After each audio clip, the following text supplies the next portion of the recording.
ప్రస్తుతం దేశవ్యాప్తంగా El Nino అనే ఒక ప్రమాదం గురించి, ప్రకృతి వైపరీత్యం గురించి, దానివల్ల దేశానికి వచ్చే ప్రమాదం గురించి మాట్లాడుకుంటున్నారు. దాదాపు 140 సంవత్సరాల క్రితం అంటే 1877 టైంలో వచ్చినటువంటి ఒక సూపర్ ఎల్ నినో వల్ల దాదాపు ప్రపంచవ్యాప్తంగా ఉన్నటువంటి 4% జనాభా అంటే 4 కోట్ల మందికి పైగా ప్రజలు చనిపోవడం జరిగింది. సో దాంట్లో 2 కోట్ల మంది ప్రజలు ఇండియా నుంచి, 1.5 నుంచి 2 crore వరకు చైనా నుంచి, సో మిగతా బ్రెజిల్, ఈజిప్ట్, ఆఫ్రికా వంటి దేశాల్లో చాలామంది అయితే చనిపోయారు. సో దాని తర్వాత 2015-16 ఆ టైంలో వచ్చినటువంటి ఎల్ నినో వల్ల భారతదేశంలో దాదాపు 2500 మంది చనిపోయారు. సో దాంతోపాటు పక్కనే ఉన్నటువంటి పాకిస్తాన్లో దాదాపు 2000 మంది చనిపోయారు. సో మరి అసలు ఈ ఎల్ నినో అంటే ఏంటి అని ఒకసారి మనం చూసుకున్నట్లయితే సింపుల్గా చెప్పాలంటే ఇది వాతావరణంలో కలిగే ఒక మార్పు వల్ల సంభవించినటువంటి విపత్తు.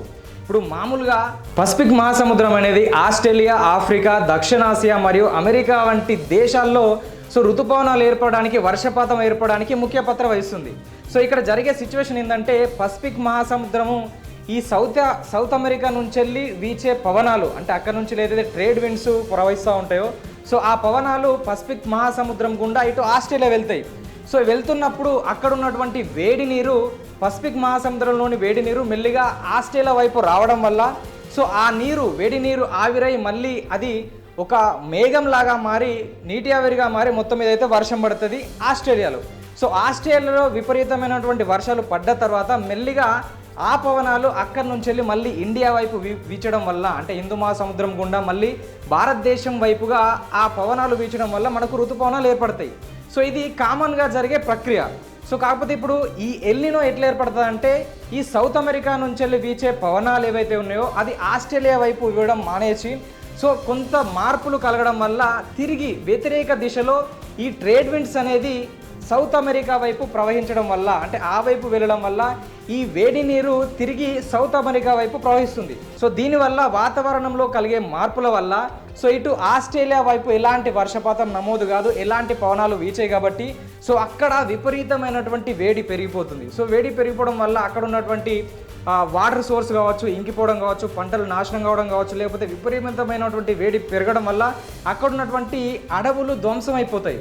సో గతంలో మనం చూసుకున్నట్లయితే 1997లో ఎల్ నినో ప్రభావం వల్ల ఇండోనేషియాలో ఏర్పడినటువంటి ఒక కార్చిచ్చు వల్ల దాదాపు అక్కడ విమానాశ్రయాలన్నీ మూతపడిపోయినాయి. సో తర్వాత ఓడా రేవులు పూర్తిగా మూసేసినటువంటి సిచ్యువేషన్, తర్వాత అక్కడ ఏర్పడినటువంటి కార్చిచ్చు వల్ల దాదాపు 97 లక్షల హెక్టార్ల అడవి అనేది ధ్వంసమైంది. సో దానివల్ల ఏర్పడినటువంటి పొగ వల్ల దాదాపు చుట్టూ ఉన్నటువంటి మలేషియా కావచ్చు, థాయిలాండ్ లాంటి దేశాలు, మిగతా దేశాలు మాస్క్ పెట్టుకొని బయటకు రాలేనటువంటి సిచ్యువేషన్ ఏర్పడింది. సో ఆ స్థాయిలో ఉంటుంది ఎల్ నినో ప్రభావం. సో ఇప్పుడు ఈ ప్రభావం అనేది పూర్తి స్థాయిలో అంటే మిగతా యూరప్కు చెందినటువంటి ECMWF లాంటి అతిపెద్ద పరిశోధనా సంస్థలు ఇచ్చినటువంటి నివేదికల ప్రకారం ఇప్పుడు రాబోయే అంటే 2026లో రాబోయే ఎల్ నినో అంటే దీన్ని గాడ్జిల్లా ఎల్ నినో అని, మెగా ఎల్ నినో అని, సూపర్ ఎల్ నినో అని దీన్ని అభివర్ణిస్తున్నారు. సో ఈ ఎల్ నినో ప్రభావం వల్ల అంటే ఈ విండ్స్, ఈ ట్రేడ్ విండ్స్ ఆస్ట్రేలియా వైపు వీచడం కాకుండా తిరిగి సౌత్ అమెరికా వైపు వీచడం వల్ల దాని ప్రభావం వల్ల ఆస్ట్రేలియా నుంచి మళ్ళీ ఎక్కువ ప్రభావం ఇండియా మీద పడబోతుంది. సో దానివల్ల ఇండియా అనేది చాలా అత్యంత ప్రమాదకరమైన సిచ్యువేషన్లోకి వెళ్ళబోతుందని చెప్పి వీళ్ళు హెచ్చరిస్తున్నారు. ఇంకా పూర్తి స్థాయిలో సమ్మర్ రాకముందే చాలా వరకు అయితే ఉష్ణోగ్రతలు పెరిగిపోయినాయి. ఆకాశంలో విహరించే పక్షులు రాలిపోవడం కావచ్చు, లేదంటే వడదెబ్బతో చాలామంది ఆసుపత్రుల్లో చేరుతున్నటువంటి సిచ్యువేషన్, పంటలు ఎక్కడికక్కడ ఎండిపోతున్నటువంటి పరిస్థితి ఉంది. ఎక్కడ ఉన్నటువంటి రిజర్వాయర్లు కావచ్చు, నదులు కావచ్చు ఎండిపోతున్నటువంటి పరిస్థితి. సో ఇలాంటి సిచ్యువేషన్లో నిజంగానే ఎల్ నినో ప్రభావం అనేది మళ్ళీ ఇంకా ఇండియా పైన పడితే ఏంది పరిస్థితి అని చాలామంది అయితే భయపడుతున్నటువంటి వాతావరణం ప్రస్తుతం ఉంది. సో అందుకోసమే ఎల్ నినో గురించి చాలామంది అయితే మాట్లాడుకుంటున్నారు. సో అంటే గతంలో 140 సంవత్సరాల క్రితం ఏదైతే ఎల్ నినో వచ్చిందో అప్పుడే దాదాపు 2 కోట్ల మంది ప్రజలు, ఇండియన్స్ చనిపోవడం జరిగింది. సో అప్పుడు ఎలాంటి గ్లోబల్ వార్మింగ్ కానీ లేకపోతే వాతావరణంలో తేడా కానీ లేకుండే. సో ఇప్పుడు విపరీతమైనటువంటి ఈ పొల్యూషన్ వల్ల, తర్వాత గ్లోబల్ వార్మింగ్ వల్ల ఉన్నటువంటి పరిస్థితుల్లో ఎల్ నినో వస్తే ఇంకా ఏంటి పరిస్థితి అని చాలామంది అయితే మాట్లాడుకుంటున్నారు.